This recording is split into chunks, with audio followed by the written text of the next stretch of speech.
So, guys, today we've got two very brave ladies joining us today, and they're going to share a story with us, which is, I'm guessing, going to be very remarkable. Drop the bass.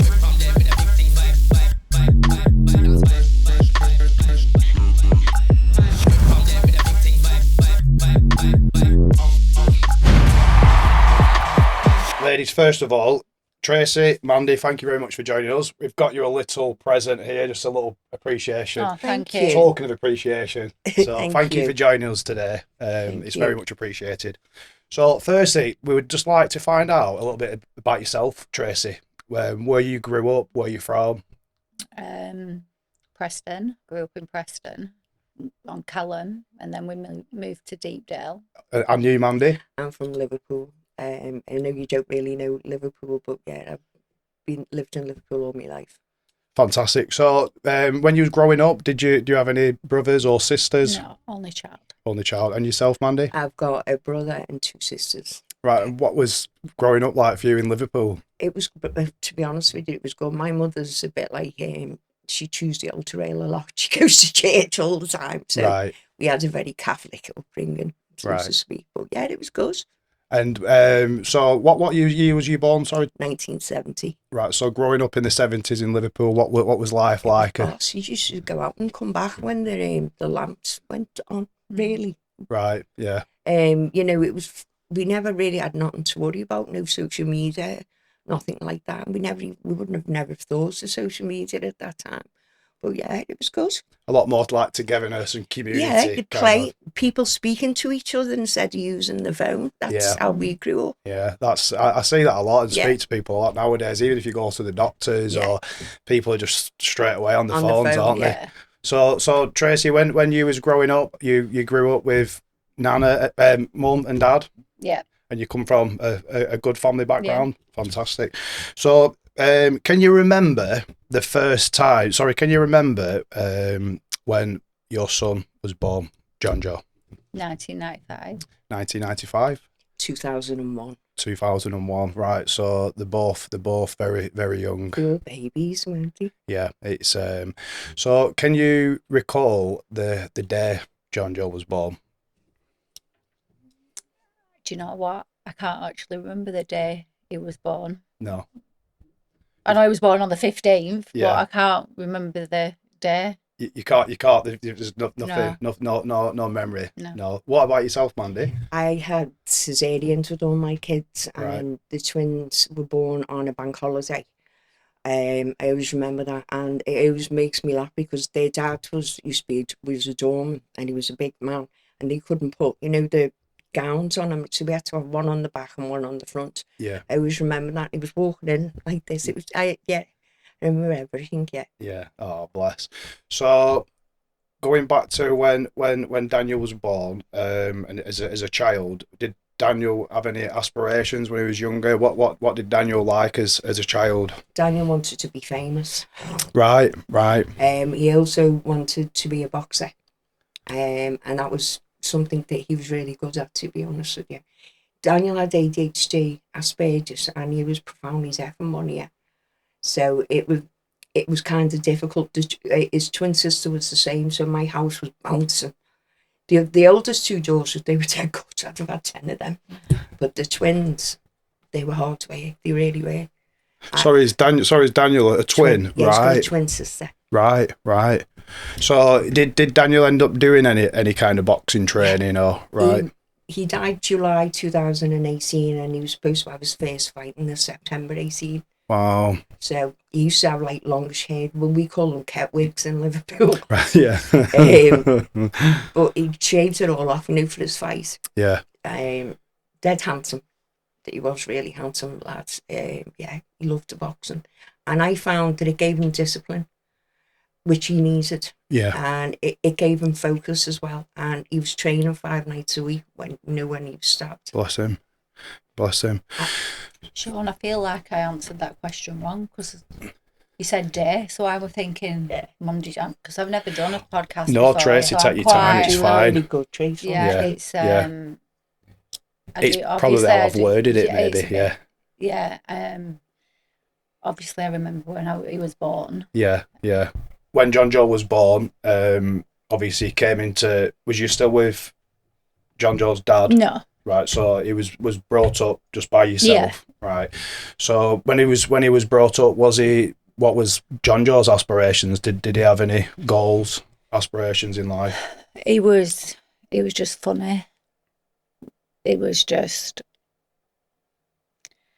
cute. He was your baby. Yeah, he was. I think I was more softer with John Joe. Yeah. Because I've got to be careful what I say, but Byron was with it, so his dad a lot. Right. And because obviously John Joe did it, and I was more softer with him. So growing up, Tracy, you was obviously a single mom. Yes. You just mentioned Byron then. So is that? Yeah, so there were 5 years difference Right. between them. But luckily I had a good... My mum and dad were together then. But when John Joe was about 1, my Yeah. mum and dad separated. But my mum was like a rock to me. Yeah. She was like, she did everything. Because obviously being a single mum, there was times I had 3 jobs at a time, and my mum would have Yeah. the boys or my friends, because I had to work, didn't I? But yeah, it was hard, but So mum was a massive support and yeah. a massive help in John Joe's life and Byron's life. Yeah. So Mandy, was Daniel brought up By me. so you was also I brought all a 4 of single my mum. children up on their own. Right. It was hard work. Yeah. I was not going to lie, it was hard work. I will not. Every podcast that I've done, I say, I'm not going to sit here and tell you my child was an angel. He wasn't. Yeah. Yeah. But he wasn't a bad kid either, if that makes sense. He had a lot to deal with as well. Couldn't control his emotions, and there was always murder in mind all the time. Yeah. But yeah, it was hard work. It was. So at school, was Daniel in any trouble at school, from primary school or high school? The authorities, the police. From the moment he went into secondary school, everything just went downhill. I had full control until he was 11. And then once he went into secondary school, it just went off the chart. And it got that bad that I actually contacted the stats. I said, he needs a man behind him. And John got involved for a little bit, but I don't think he could cope with him either. I got to that point where I had to deal with it. You can't run away from it. Yeah. So I put rules, I installed rules in the house. And if the kids didn't carry on with the rules, there was a consequence for actions. Yeah. So yeah, I made them all responsible for anything that they did. And that was the only way I could calm my house down. Yeah. So do you think, because obviously you said he's a twin, so he has a sister. Yeah. Did his sister have any problems at school or anything? ADHD, ASD. Right. Yeah, she struggled more with, her reading. Yeah. And stuff like that. She's a chef now. Oh, wow. So, you see, I won't use ADHD as an excuse. Yeah, it causes problems. But if they put on the right path and, you carry on with it. Yeah. I believe any child can be anything that they want to be. Yeah. And so with... I want to say, I think when John Joe went to high school again, there was a change. And then obviously I found out he was, I didn't know till later on, but he'd been smoking weed. Right.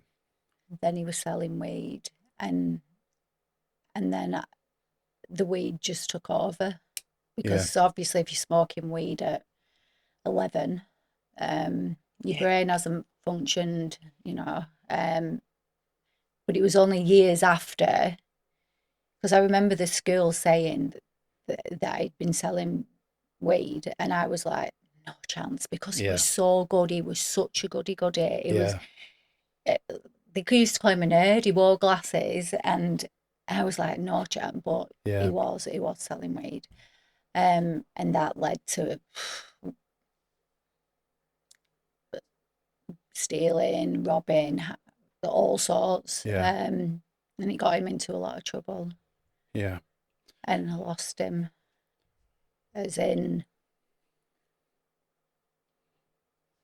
it wasn't. They're not the same kids. He wasn't the same child. So do you think not having a father figure like is could have an effect on the child, not having like a man in the house kind of thing? I find that boys. I've got 3 girls and 1 boy. Yeah. I found Daniel more manipulative, if you like, than the girls, because he'd always try and get around me, because I always used to he was the blue eye, and I wouldn't lie about it, he was my blue eye. Yeah. He's the only one of my kids that looked like me as well, and the girls I was dead strict with, but I let him off with a lot more, and I'm stupid now when I think about it, because he smoked weed as well. Right. He wouldn't take his ADHD medication. It's all going, but you do lose them to the weed. Yeah. I know exactly what you mean by that. If they're heavily smoking weed and if they're self-medicating as well, with the weed. With no control of it kind of thing. They can't control their emotions either. Yeah. And it's not that, obviously. Then it's just a vicious circle, isn't it? Weed. And you can't blame who you're hanging around. Then you're a drug dealer. Then you're going into postcodes. Then you're going into gangs. Correct. Yeah. It's just a bad circle, isn't it? So Tracy, when the school made you aware that John Joe had been selling cannabis, did they like offer any support, or was he kicked out of school, or like? You've got to remember, I'm on medication, so my memory, I'm not going to get everything right here because I have been on medication. So it's very brave. Obviously, because he went to Moore Park. No, he went to Fullwood at first. Then he got thrown out of there. That's the word you want to use. Then he went to Moore Park, and then he ended up in Larches. Right. And that, to be honest, that's where his troubles in Larches. That because obviously you're meeting the crowd. Yeah. Yeah. Daniel went through 6 schools. Wow. And 6 school uniforms. Wow. Yeah. So did you get any support, Mandy, like through off school or authorities, or they kind of just like? I rang social services, myself, and I said, "Can you help me with my son?" They said, "Oh, we'll take him out for the day." I missed out on. I said, "You're all right, love. So I want you know." Yeah. So obviously they're at high school now, and they've started getting in with the wrong crowd. Yeah. And they're smoking cannabis, and as you say, Tracy, it can lead to hanging around with the wrong people. At what point did you realise that you might have had a problem with like gangs and like maybe it was getting, it was kind of taking the next step from just maybe having a bit of a smoke in your bedroom to now like? I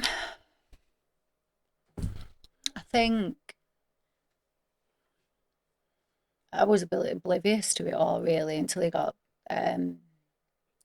stabbed the first time, because he was stabbed before he got stabbed and ended his life. So I think that's when I knew how serious it was. Yeah.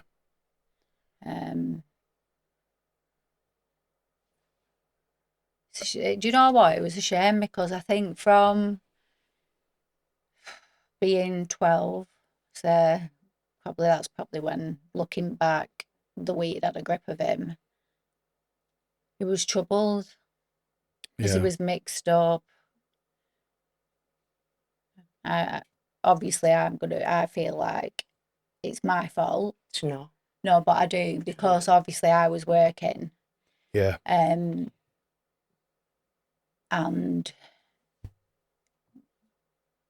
I don't know, I just feel like I should have been a better mum, because... Listen, I worked. No, I know, but honestly, you think they're staying, you think they're all right, you think you're working there, because it's hard. It's hard, isn't it? I'm guessing you just got plates, like, and you're just trying to... He wants new trainers, they want new jackets, so what do you do? Do you work or do you not work? Yeah. they wouldn't have anything if you hadn't have gone to work. I always remember that. You kept a roof over the head and everything. Just, you're always going to blame yourself. Well, I am. I don't know about you, but I'm going to blame myself for a lot. You do blame yourself for certain things. I mean, Daniel was 12. There was 27 boys involved with Daniel's death. So from age 12, they used to bully him because he wouldn't join their gang. He only stuck. I told him, keep your circle small. Yeah. Because he wouldn't do what they wanted him to. I told you again, not an angel, but he knew what was right and what was wrong. Yeah. And he refused to sell weed for this big gang of idiots. And they used to set fire to his hair. They'd jump him when he got off the bus. None of them were fighting one-on-one. That's what annoyed me. Yeah. It was always as a pack, that pack mentality with gangs. So, yeah, that's what I was dealing with from age 12. So obviously, it's you're both quite similar. You're single mums, and you've lost a son in traumatic circumstances. Was there any point in your life, Mandy, that you felt like the way Tracy feels, like where you felt guilt that it was your fault? Well, the night that it happened, Dad was cutting the grass in the back. I'd just come home from work, was cutting the grass, and I went to the shop. Right. And apparently Daniel and his two friends were at the top of the road. And he went, quick, it's me mum, hide. So Alex said to him, well, what are you hiding for? He said, because if my mum knows I'm going for a straightener, she said, she'll end up on the field fighting with them all. And I was off. Don't think I'm dead hard. Yeah. But my kids are my kids. Yeah. So, I would have been on the field dragging him off. You see, Daniel only had one good ear. So from a kid, I used to be paranoid to death because if that other ear went, he'd be completely deaf. Yeah, so you're protective. Yeah, I was very protective. Yeah. So he was hiding from me and I feel guilt. Alex said to me, why didn't you turn your head? And that's always killed me.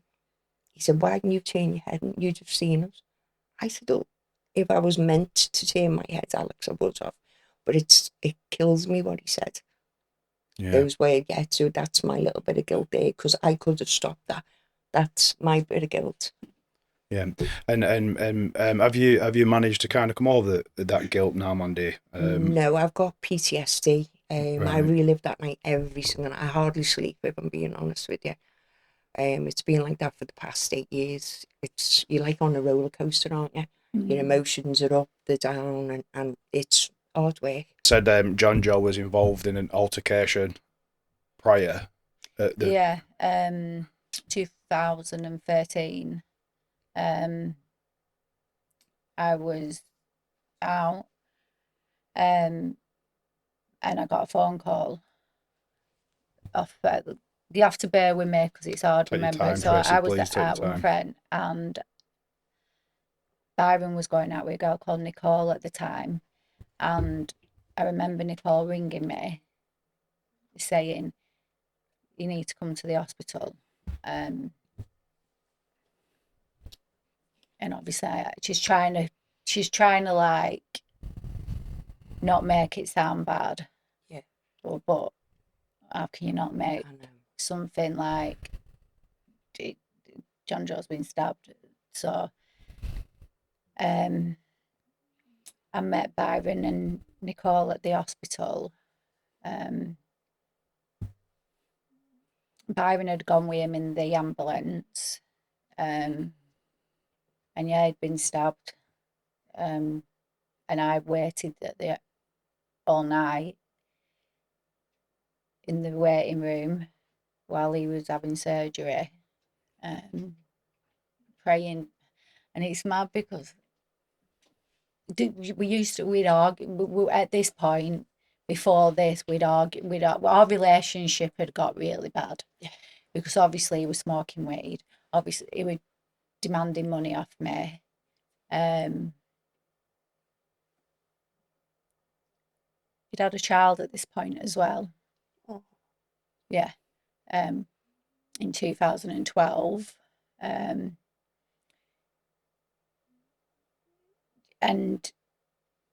it sounds horrible, but at the time when I got told that the person who was having his child was having it, he was too young, so that had messed with his head. Yeah. But I wouldn't change my grandson for the world. But it was too much. So you imagine, he's only 15, addicted to weed since what, 11, 12, a child. Yeah. Drug dealing, scared probably to go out of the area in case you're gonna get things. So he had a part. His life was pretty crap, weren't it? Really, if you think about it. And he weren't being a child, was he? And at 12, 11, 15, I remember that them being my best years of my life, going to Clouds, Easy Street, roller skating. Yeah. I remember my teens being really good. His weren't really good because it must have been.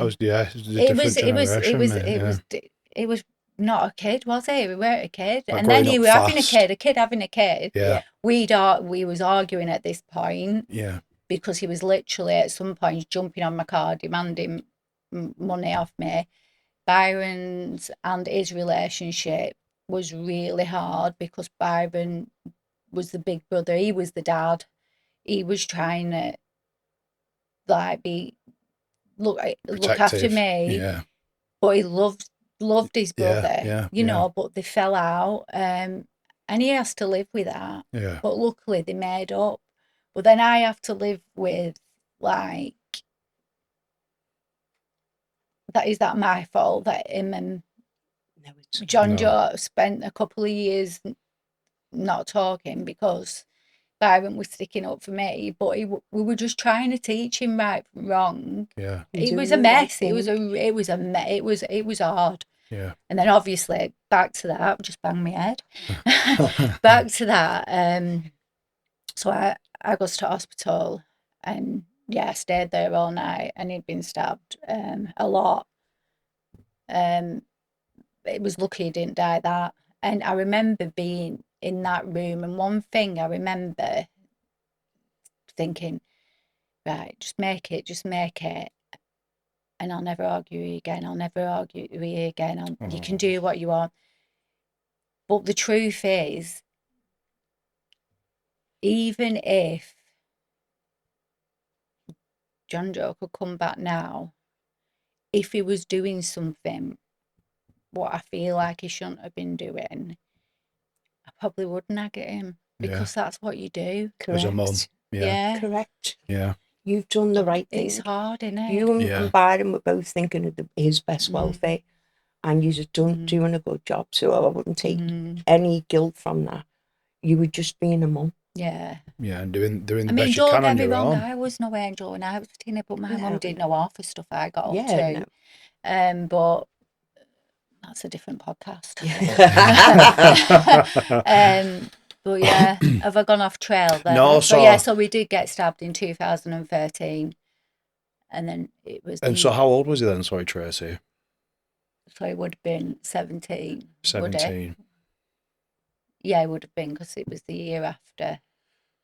So the first altercation, and you've got the call. Did you say Nicole? Was it? Yeah. So she put me. So Nicole's called you. What's going through your mind then? I'm guessing at that age you're thinking, has he had an injury at football or just something trivial? Or she said it'd been. Oh, she talked right. Well, she said he'd been stabbed. Wow. Obviously, she tried to say it now, but I knew because she, when someone's ringing, you're like, Tracy, you need to. You just feel it, don't you? Yeah, and then I'm like, what's it?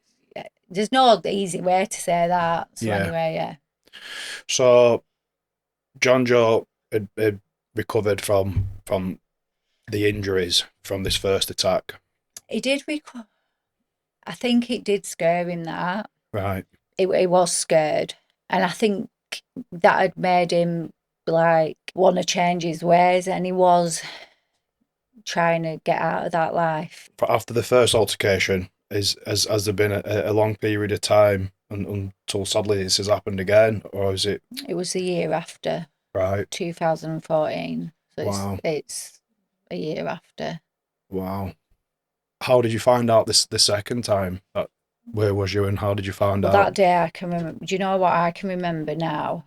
It's like sometimes it's weird, is it? Yeah. It's like I think he knew. I don't know. It's just weird. I remember driving past him. It was a Saturday, dinner time. He was outside his friend's house, at Kills, and it was a really hot day. And he had his big coat on, and I drove past and I went, "Take your coat off," and he just turned around and he smiled at me. That was the last smile I ever seen. Oh, wow. But I'll never forget that. And then that Saturday night, I was in bed and I'd rung him because I do over worry, I do overthink. And a lot of people say that since I've lost John, but I was always a pain in the arse to Byron and John. I used to ring him all the time anyway. Yeah. But I'd rung him anyway that night and I said, "Don't be too late." He was in Chon at pub. I said, "I'll make you a Sunday dinner tomorrow." Yeah. And that's the last thing I said to him. And then I was at home and then there was a banging on the door and it was his dad. And he was saying, "We need to go to hospital." And that was later on that night. It was after 11. And then we went up to hospital. I remember ringing Byron saying he was still with Nicole because he was with Nicole for a long time. So I rung Byron. I said, "Byron, I'm at hospital." And he went, "Not again." Like he knew. Yeah. Like, wow. So Byron and Nicole came and we were at the hospital waiting for this ambulance to come. And the ambulance didn't come. We'd been there for a few, I don't know how length of time, but there were no ambulance coming. And then I remember going into a room with Byron and Nicole, and this CID man came in because his dad had gone at this point, and he would just asking, I can't remember, but he was asking me questions, and all I kept on saying was, "Is he? Just let me. Is he alive? Is he?" And he was like, and he weren't telling me anything. And the next thing, my friend appeared from nowhere, Lisa and Sharon, and they came in. And then next thing, he just said, Sorry. Thank you for sharing that with us, Tracy, by the way. It's a bit mixed up. It's hard. I hope you've done really well. You've done very well. So, on the day with the police and the public, Tracy, because of John had already been through an incident, and you've mentioned gangs and selling cannabis and stuff. I was like you, kind of treated off the authorities and off the public. Was there do you know, like a bit of any negative response of like? No, I can't say. Do you know what? This is another thing that's weird. So after that, so I got told that in that hospital room. I think I just fell to the floor. Yeah. It was just weird. And then I remember me, Byron, and Nicole. We got in the car. Must be a Byron's car, and we drove to where it. Right, we drove to where it was, Mm-hmm. and you could see the ambulance still there, and there was like yellow tape. And me, Byron, and Nicole went over it. And I remember Byron saying, "Bye," because obviously he was still in ambulance.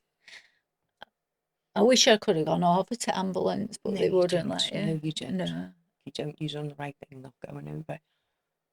So then I remember we went. It was really weird. It's weird, isn't it? It's weird when it happened. Well, you don't. It's just so we went back to Byron's and Nicole's, and we all just we all just stayed together on the settee. And then that morning I woke up, and it was really weird because I was looking out the window out the flat, because I lived in a flat time, and I could see police cars go past, and then like police forensic, and I thought, it's really weird. And it only turned out that while we'd been asleep in there, just doors away, one of the murderers were there. Wow. No. Wow. Yeah, doors away. So Byron, so then obviously I've gone out and I've gone there because I knew the person who it was who lived there, and like obviously I've gone, is that to do with my son? And they obviously they've said, get in, and yeah. So Mandy, do you remember I remember the night you was told and where you was? Yeah, I was in the house. I just finished doing the back garden, and a woman knocked with Alex, Daniel's friend. She just grabbed me. She said, your son's been stabbed. I couldn't take in, to be fair, what she was saying. I got in the car, and Alex was crying. He kept saying, I'm sorry, I'm sorry. I said, what are you sorry for? I just couldn't take it in. Got to the top of the road, because that's where it was, top of the road. Same with Tracy. Same, yeah. Wow. And it was just chaos. All I could see was Daniel lying on the floor. His other friend, Bren, had taken his T-shirt off and wrapped it round his leg. There was a woman sitting with Daniel, and she had 2 fingers inside where he'd been stabbed. And at the time, we didn't know it was his femoral, so she was doing the right thing. My son bled out in my arms. He knew he was dying. I knew he was dying. I had to watch the collect rain from his feet. You know, you got pink in your lips. His were white. And he kept saying, Mum, I just want to go to sleep. I was going, no, don't go to sleep. And then the ambulance arrived. He took the time coming. I don't know if you know, with the catastrophic bleeds, if it's not dealt with within 7 minutes, you've got no chance. Yeah. So the ambulance arrived at 12 minutes. So I didn't know that at the time, but it just felt like it was ages and ages. And they can't come onto the scene until the police arrived. And they arrived 5 minutes after that. So when they arrived, my ex-husband pulled up. So I got pushed back so that the ambulance could work on him. I was dripping in it. It was in my hair, it was everywhere. And Daniel's dad, I'm not going to call him names, it's just, I don't like him. Yeah. I was carrying on. I said to the police, I should have minded my own business. Get off him, it's his dad. He then came forward at me and went to hit me. First time in my life he's ever missed me, because when I was married to him, he never missed me. Yeah. First time in my life I defended myself against him. So mine connected, his didn't. Yeah. So all Merseyside police scene was me hitting him, not him hitting me. Right. And I was choked out on the floor by 4 policemen. Wow. While my child was bleeding on the floor. I've had an apology in writing. Right. It's not good enough. I'll never forgive them for what they did. That was leading on to my next question, Monday. Like, how did the authorities and like the public, how was you treated? Did you get enough by support? The police? Yeah. I was treated terrible. Right. Even up to the fact that one of the police officers who was supposed to be minding the field decided, you know, where the blood was, to lie down, take pictures of himself and put happy emojis on and send it out to all his friends. But he never got, we were in court in March, so it took from 2018. Police never told me. The Daily Mail knocked on the door and said to me, do you know about the police officer who'd been sacked? So, as I say, my relationship with Merseyside police is not the best. I work with them. I don't work for them. And the only reason why I work with them is because it's helping me with the kids. Yeah. So that night, even though the women were screaming at the police saying, get off it wasn't him, it was it was him. Yeah. They allowed John G to go in the ambulance with Daniel and not me. Sorry, John G is his dad. Is his dad.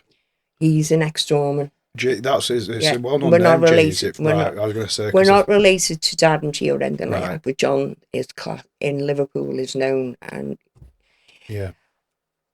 I was married to Johnny G. I don't like John G. Dorman, if that makes sense. Yeah. There's like an overflow, which I never ever liked, and I didn't like it near my kids either. It's kind of like he was then allowed to go in the ambulance, not me. Right. And they wouldn't tell me what hospital. So I seen his bag on the floor and I picked it up. And I started walking towards, because again, it was at the top of my road. Yeah. And my mother, and you know what the old ones like with the damn cloth in their hands, aren't they? So instead, she's going, "You're okay," and she's wiping this blood, and it's going all the way up my arms. It's going. She made me red, if you like, and she's doing it because her nerves were shot. It took me nearly 40 minutes to find out what hospital my child was in. I then drove up with our Annie, who's his twin, and my brother, and it took me 40 minutes to get there. I knew he was dead. I already knew. You could see, he knew. Yeah. So when I arrived, we were just put in a room, and I found it really cold the way it was. This doctor come in, and he just went to me, "Sorry, your son's dead, that's it." Oh. Yeah, but even though you know, it still hurts. Yeah. And it probably done me in, to be honest. He said, "Do you want to come?" I said, "No, I couldn't handle seeing him." Yeah. Because again, I had him in my arms, do you know what I mean? It was, I relive that every single night. I relive what the police did to me every single night, and I'll never forgive them. Yeah. One thing, I mean, there was a girl who was there when John Joe died, and she must live that, and you know, bless her. And to be fair, I mean, me and his dad don't speak, but he did see him dying, and that must be awful. It is. You know, I'm not going to take away anyone's pain, because it's pain, isn't it? And I wouldn't take away that. So they both sadly died at the scene. Really, which just goes to show how catastrophic. So, do you know for the reason why John Joe was attacked, Tracy? Well, obviously, there's no real reason, is there, that No. 8 people would jump out of a car and stab someone. In my head, there's what reason is that I can't. No. Ever. Yeah, obviously. Yeah, I mean, it's just. You're fine. It's fine. It's just cowards going through a 17-week trial, listening to it, trying to make sense. 11 years on, there's no sense, because how is. I believe it was just they got it. It could have been anyone that night, and it just happened to be John Joe walking on his own. Do I believe that? No, I don't. I'll never have the answer to really what happened that night, because in my head at night, sometimes there's all sorts, there's theories go on in my mad head, because, and it's, I couldn't even say them, because it doesn't, nothing makes sense to that night. You try to make sense, but it just doesn't, like you say. It shouldn't have happened, and correct. There's no.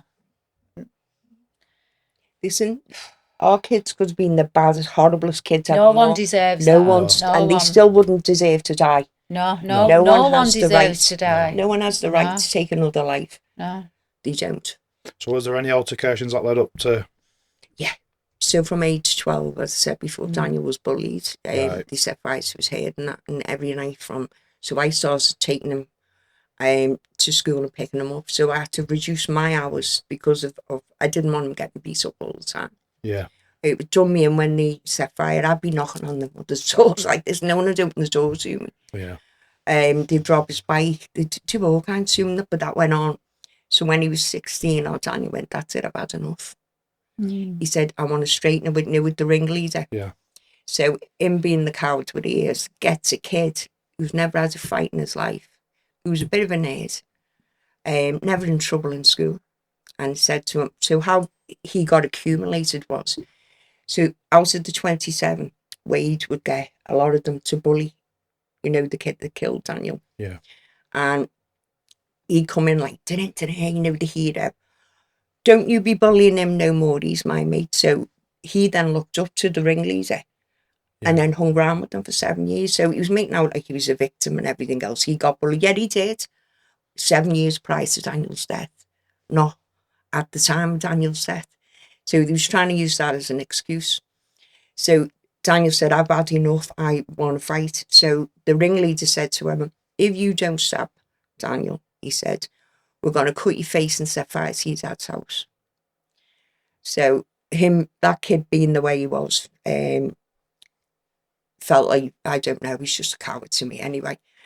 So Daniel battered him. And when he was on the floor, he got a knife. He had like a pair of cargo pants on.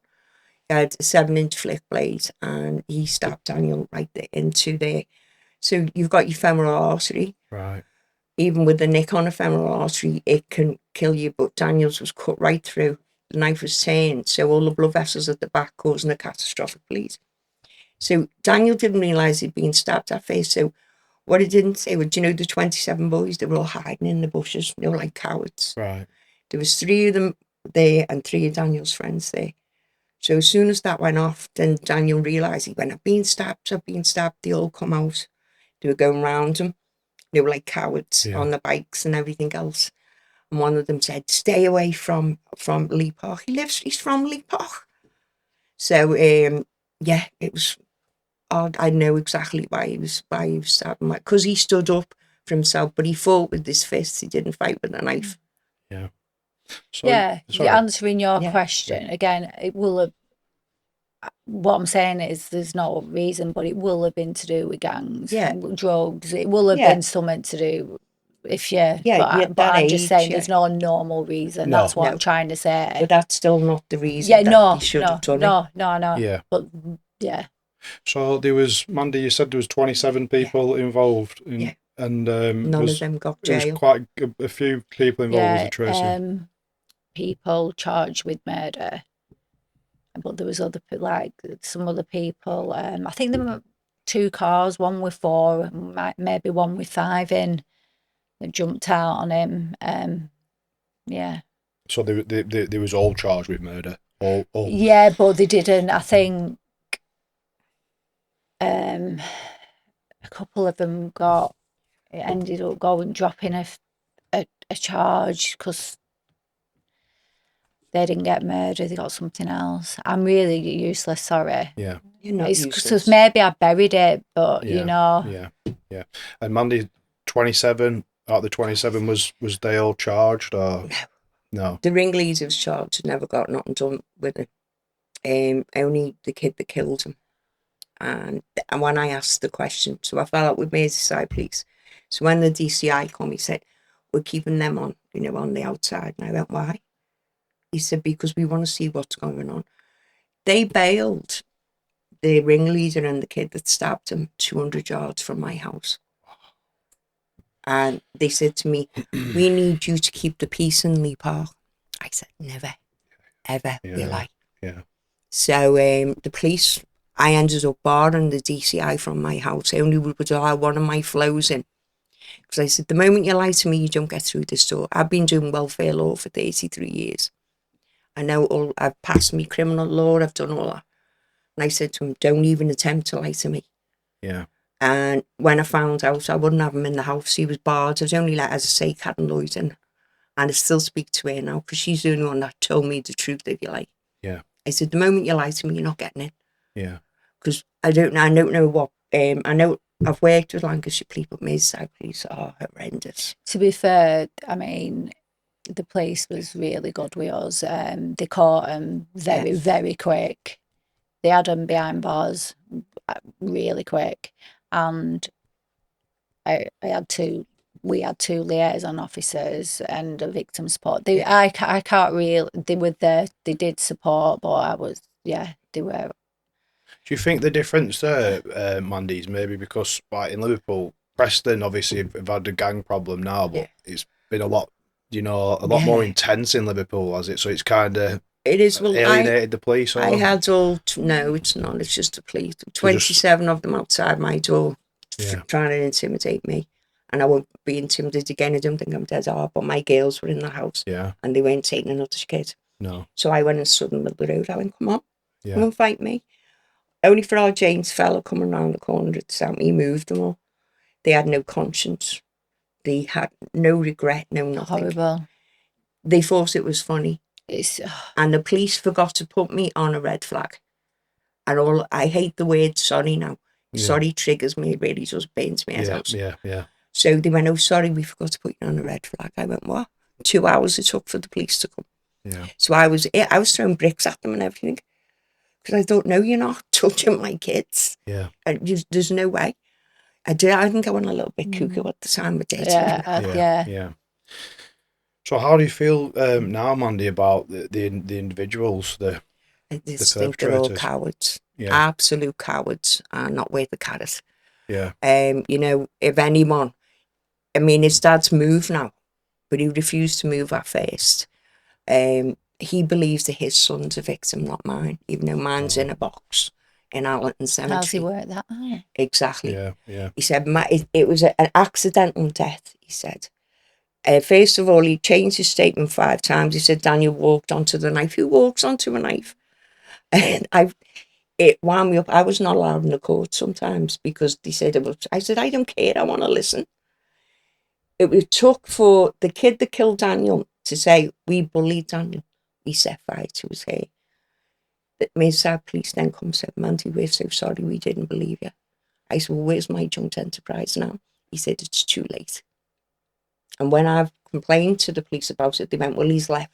He resigned the following day, the DCI. He said, there's nothing we can do now anyway. So, yeah, it just goes on and on. And how do you feel, Tracy, about the perpetrators that took your son's life today? Am I allowed to say I wish they were dead? Yeah. Because I know, and there's a lot of people might watch this and think she's wrong saying that. No, you're not. But they're in prison and probably playing Xbox or PlayStation, getting free meals. I feel like I'm in prison. Yeah. You know, I feel like, we've got the prison sentence. Is there any part of you feel anything towards their parents? Do you know, like contempt? It was right. No. Yeah. Also contempt. Yeah. His father again. Oh, and because of my my surname used to be G. Yeah. He was trying to make out that we were gangsters and we're not. Yeah. And he was trying to cause trouble with the police about me and my family. As I say, my mother goes to church every day. Yeah. She's like Julie Andrews, you know, the hills are alive. Yeah. And if I was to come in and I'd go, Byron said this to me, you know, Mummy, she'd go, well, how do you know Byron's not having a bad day? Yeah. I'd say, I'm your kid, supposed to defend me. Yeah. Yeah, no, I'm a bit different because grief we didn't speak. We just don't get on. But there was this bubble of grief, and we while the trial was going on, we did support each other, and we went to court every day. And there was one of the parents. She ended up getting barred because she was just a nightmare. Because at the end of the day, I know it's unconditional love, and I get that. But not when they've done wrong.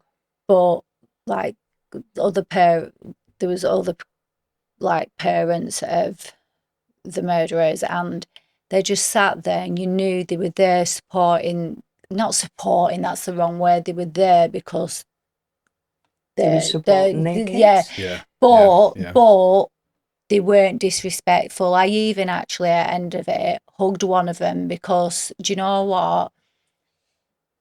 She hated what her son had done, and she went there every day like me and his dad, and she'd lost her son as well. Not as it wasn't her fault, I know, but she wasn't horrible, and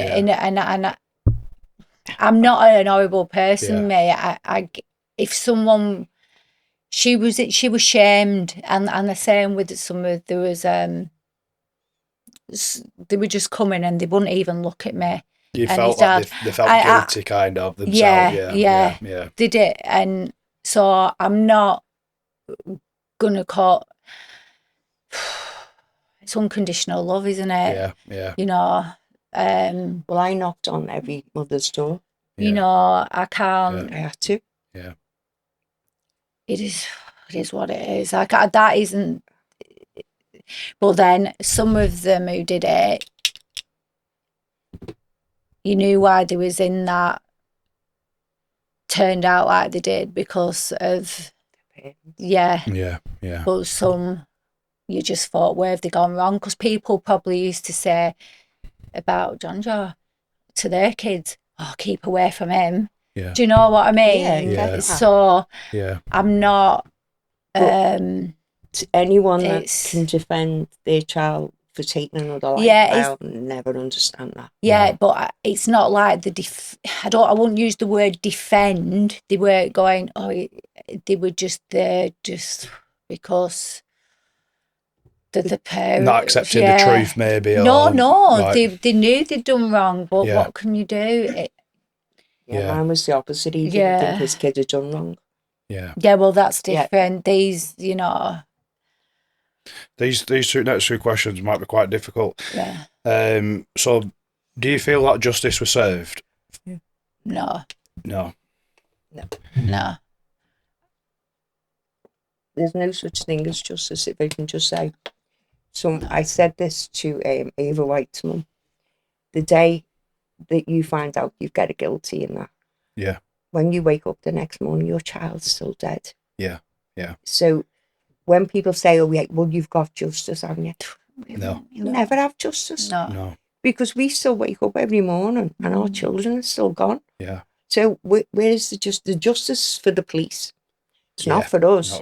Because you're like you're saying, you live in prison every day. It's a life sentence that we're living. It is. So how do you feel, Mandy, that one day the perpetrator may be released? He's been released. Oh, he's already been released? Oh, yeah, he's been released after 5.5 years. So his dad didn't want no one to know. So myself and Chris Chambers from Capital Radio, I printed out loads of posters, put his face on the exclusion zone.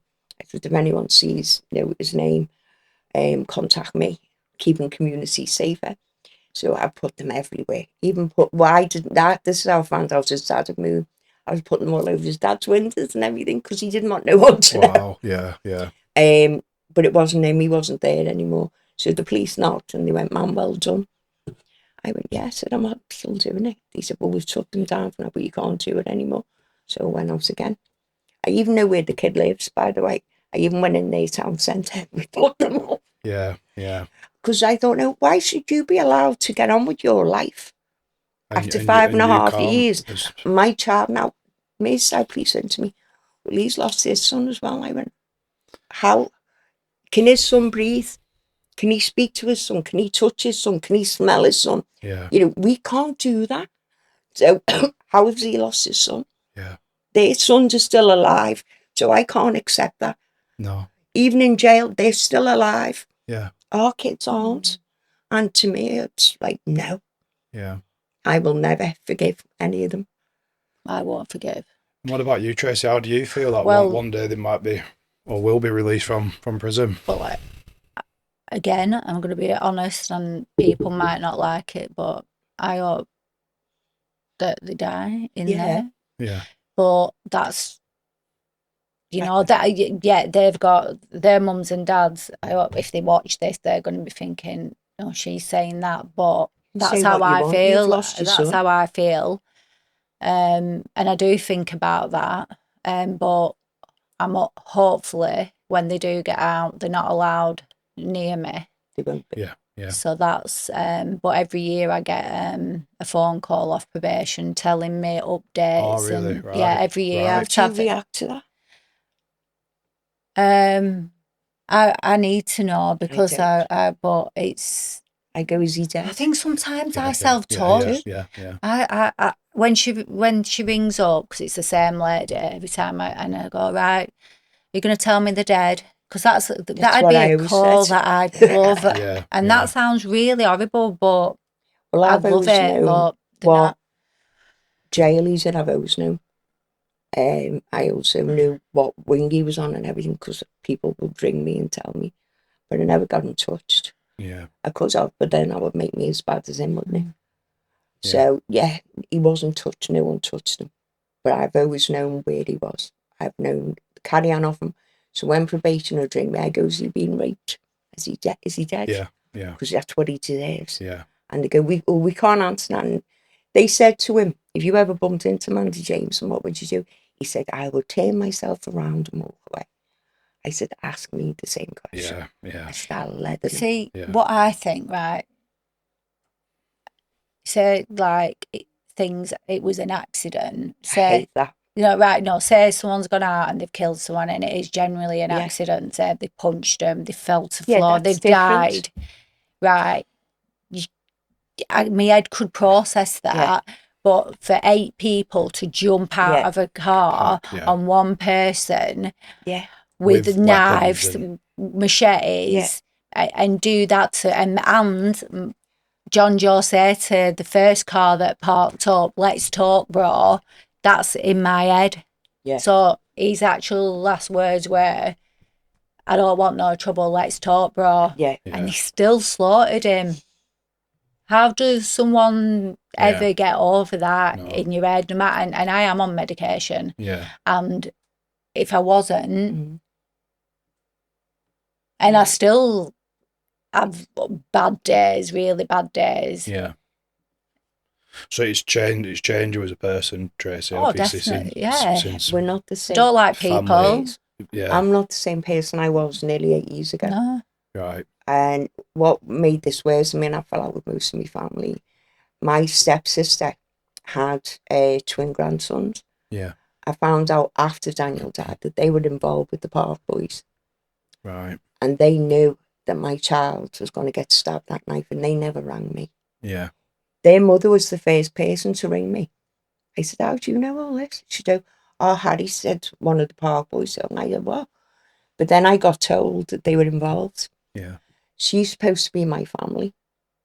And like, them kids never told me. Because if I'd have known that Daniel would still be here, do you know what I mean? Yeah. So I wanted to kill her. I flew over there to want to kill her, like that on the door. Yeah. She wouldn't open the door to me or not. And then it is to say, I've knocked on 27 doors. No one will open the door to me. Yeah. But it's counted to me as 27 parents gave 27 alibis. And how they can justify that I can't agree with. Yeah, because, right, I understand unconditional love. Yeah. But if your son comes up and says, look, I've killed someone, I love you, but you go in that police station, do you know what I mean? Correct. I understand the unconditional love, but you don't do an alibi when someone's killed someone. No. That is what I can't, and what I can't. It is wrong. Well, so the 3rd of July 2018, the fight started at 8:45, 8:45. It went into overtime that night. So they had chance to get back home. Yeah. And all the parents said no, they were home they were watching the end of the match with me. Yet they were watching the end of the match with them because they got off. Yeah. So I wanted to know, how can you give an alibi to your son for killing mine? Because they were all involved. They all knew what was going on. They all knew Daniel was going to be stabbed. So to me, they should have been dealt with, and they wasn't. Yeah. So Tracy, you said before you was very protective of your children. Yeah. Growing up. So after losing John Joe, how have you been now with Byron and your grandson? And a nightmare, because I'm so paranoid. Yeah. I worry all the time. Yeah, I get that. Honestly, I feel like Byron's going to die all the time, and it's not fair because I can put my negativity on him, and I don't want to do that. Yeah. But he's trying to look after me. Again, my grandson, you try. I am probably overbearing, over worrying.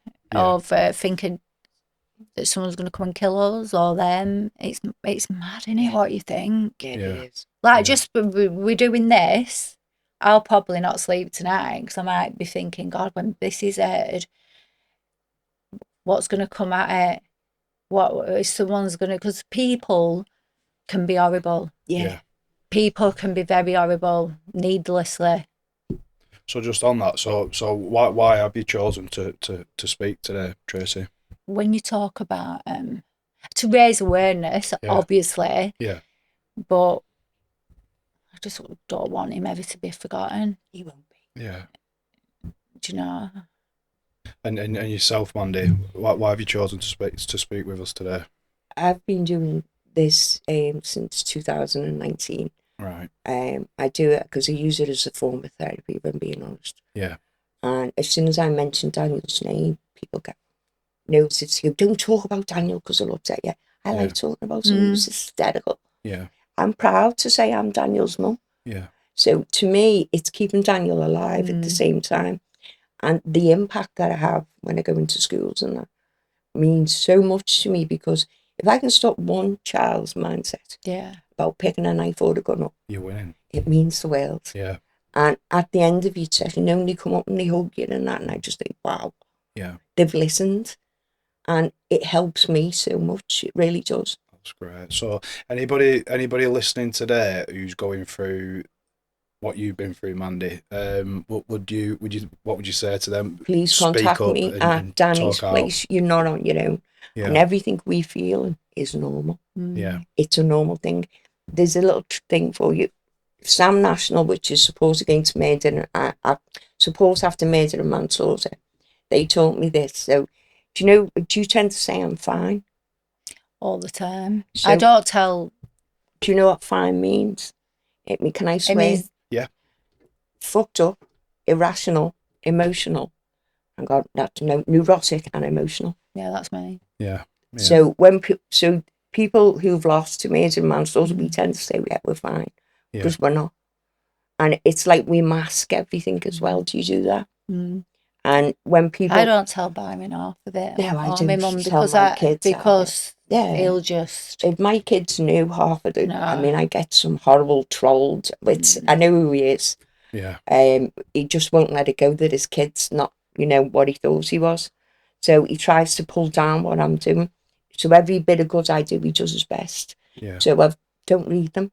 Yeah. I really don't now. So they can say what they want. I've gone that way where I do not care what other people's opinion of me anymore. Yeah. I've took some, I'm telling you, over the years. Yeah. And I don't know. As long as I can keep focused and know that what I'm doing is good. You see, for us to feel the way we do, it's normal. Mm. And people might watch this and it might help, some adults might watch it and think, oh, my child's acting a bit that way. I'm going to check. Do you know, this might, I'm hoping this is going to do some good. Yeah. I normally put a thing out on Danny's place which says, parents, do you know where your children are? Who's hanging around with what they're doing? But more importantly, can you please check your children for weapons? Because by doing so, it can actually save another child's life. Yeah. And I say that every week. You've got to. And when it's Christmas and all the school holidays, I say, can you please be mindful of who your children are? Yeah. And do you know what annoys me? Sorry about the weed. I have to, otherwise I'll forget. When people say it's only weed, weed is the door. It's the to the pathway. Where'd you get the weed from? And then if you start selling it, then you're going into postcodes. Yeah. So it's not only weed, it's that bigger, and it's certainly not only weed if you're 11 or 12. Exactly. Yeah. And that's the fear I have with my grandson, who I won't talk about. But you have that fear. Is it like that circle happening again? Yeah. I think the kids nowadays, I mean, it's crazy. That's what they are. I was talking to Byron before. I don't think it's right that we have rappers who've come out of jail after killing people, given a record deal.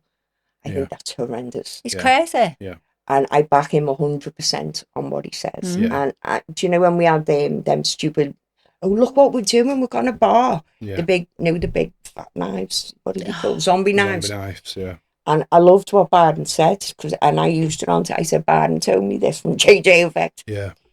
That's just like a pack of ciggies. You've just took one ciggy out. Yeah. I'm not being funny, taking knives off the street. When I go into the kids, I say, I'm not coming in here to take knives off you. What I'm asking you is, if you know someone who's using them, please explain after listening to my story. Because to me, if they haven't got a knife, they'll use a gun or a toaster, whatever's at hand. Yeah. And I think that the fact that, people are allowing people who've killed people to give them a record deal. It's crazy. It's not right. No. It really isn't right. No. And the government, it's got to take for one of the government's kids to be killed before we will get any help. Then they'll do something, Walk in your shoes and then they'll soon realise the pain. Do you know the previous Prime Minister, Ricky, I don't know what's his name. Yeah, I know, yeah. So we were doing a Daniel and Ava's law. Yeah. Because we wanted anyone caught with a knife to go away for 10 years, not a year or 3 months or whatever, 10 years, because there is no deterrent. Yeah. These kids think, it's fine, we just stabbed someone, but they only do 18 months, they'll get away with it. Yeah. That's not the case. So we need to keep doing this all the time. Yeah. We really do. So for people watching, if because I'm guessing there's going to be some parents who will be watching this and they'll be horrified and they're going to be scared for their own children. Is there any advice that you would give to parents? Anything that maybe you've seen or anything? Just keep enforcing them boundaries, because it's not controlling. If you don't have them boundaries and you don't keep control, that's it. Yeah. And I know, because it's happened to me. I support a lot of victim families in the Liverpool and Merseyside area who've lost the way we have, and they don't like to. Well, I'm dead open about Daniel. I say, no, Daniel was this, he was that, but you have a lot of parents who don't want to accept that their kid is bullying them. They're too scared to say anything to them in case they kick off. Well, I'm sorry, you need to. Right. Yeah. You need to take charge. It takes a village to raise a child. Well, we need to take our communities back. So we need to stand up to the kids and not let them rule our lives anymore. Yeah. That's what we need to do. Instead of sitting back and not taking responsibility of action. Because at the end of the day, you could have stopped this. Keep an eye on your kids. Listen to them. What I've always wanted to do is set up a children's panel so we can hear their voice. Yeah. And I've also, I deliver my talks to kids. I want to have a big hall full of parents and shame a lot of them. That's what I want to do. Yeah. Because until that happens, they're all going to go, not my son. I hate that. Yeah. Not my son. Have you ever heard that? Not my son. My son probably said it myself, to be fair. Yeah. Well, I never. I used to say, we'll get yours. So if you could change anything now in society, quickly, what would you change firstly, Mandy? One thing you can change. Or get rid of. Get rid of? Yeah, just... We can't get rid of knives, so that's the thing, because we use them they're in your kitchen drawer, they're everywhere. Yeah. If I could do anything, I would say that the schools need to stop putting their noses up in the air and allow the likes of us to come in, tell them our stories, so that they can then see the damage what they've done, because they're not letting us in. Well, I do that with Byron, so because I'm in that talk, we just try and we've been criticised for doing that, to be honest, because you always get some people who think you're doing that. The amount of people that talk, what Byron does, I think what he does is a good. Yeah, I know it's a good thing. It's again, we can only just keep trying to make a difference. Byron agrees with a lot of things that I agree with, so I have said to him, I support you 100%. So every year I want Byron's coming to our vigil this year. I said to him, there's no restrictions, no council restrictions this year. It's just purely me. You say what you want to say. No one will stop him. And I want him to do it, because they need to hear from victim family, this is what's going on. And I think he's the ideal person to do it. I'll be worried about that. Yeah. Do you see what I mean? No, but again, I'm thinking, who's gonna, because there's gonna be people who are like, oh, no, there's always somebody I in can there. guarantee you. Do you know what I mean? There's always someone wanting to give you grief for doing good. No, it's you can't do right for wrong you sometimes. cannot. But I guarantee. But you've just got to. He will get a standing ovation from victim families. And that's what that night is about. It's not about the council, the police, or whoever. It's about us. Yeah. So and just finally, guys, can we have from one memory, one favourite memory you have of John Joe? His smile.